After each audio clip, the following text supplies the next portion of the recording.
The first conditional.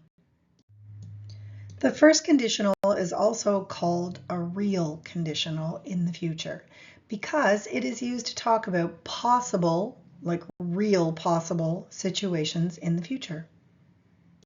So let's look at that. Possible future events. For example, if I go to Mexico, I will send you a postcard. It's possible that I will go to Mexico. I'm planning to go to Mexico on holiday, so it's totally possible. If you start a sentence with the if clause, then you will need a comma. That's very important. If plus the simple present, and then you can follow with your future will plus the base verb. But you must have a comma if you start the sentence with if. For example, if he has time, he'll help me move. If you start the sentence with the if clause, there's the comma. You know the comma here is needed. But more importantly, you can hear the comma because it's a natural pause when you're speaking. Let me repeat that for you. If he has time, he'll help me move. Did you hear it? Did you hear the pause? So you can reverse the order too. In English, you have the flexibility of starting with the if clause or putting it in the middle. Truthfully, if you put the if clause in the middle or like at the end of the sentence with the if in the middle, you will make fewer mistakes because you won't have to remember the comma. So you can reverse the order. Both of them work, but if you start a clause with if, you must use that comma. Okay, here are some examples. He'll help me move if he has time. If you don't call her, she'll be mad. So I mentioned that there are two clauses in a conditional sentence. A conditional sentence has two phrases, like a clause is a phrase. The if clause, which is the conditional clause, and then the main clause, which represents the result. Here are the two clauses, the if clause and the main clause, and as you can see on the slide, you can switch the two around.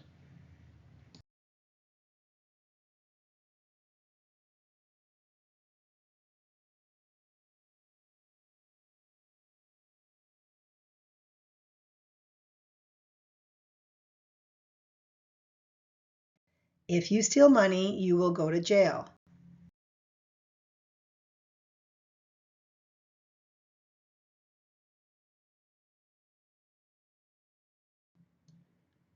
You will get good grades if you study hard.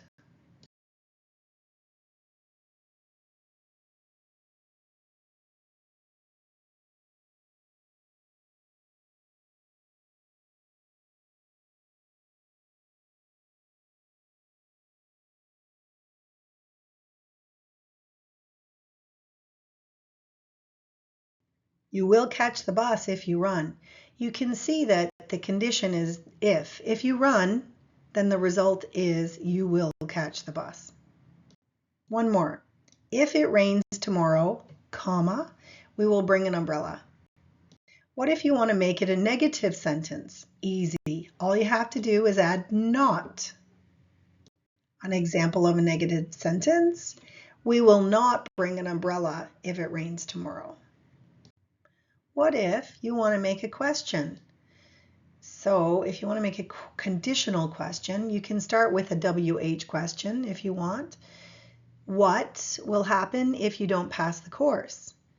What will you say if a boy or girl asks you out?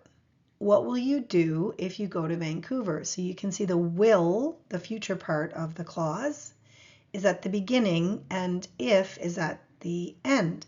But you can reverse them. You know, you can switch them around. Here's what it would look like. If you don't pass the course, what will happen? If a boy or girl asks you out, what will you say? If you go to Vancouver, what will you do? So you can do it either way. Okay, pop quiz. Let's see if you learned how to make the first conditional.